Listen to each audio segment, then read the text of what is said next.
Selama ini kita percaya sup tulang adalah eliksir kesihatan, penuh kolagen dan mampu menyembuhkan segala penyakit. Tapi, adakah ini benar-benar sains atau sekadar dongeng nenek moyang?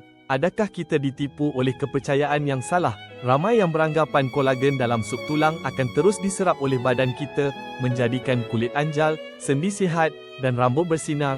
Imej molekul kolagen yang besar ini kononnya terus masuk ke sel kita.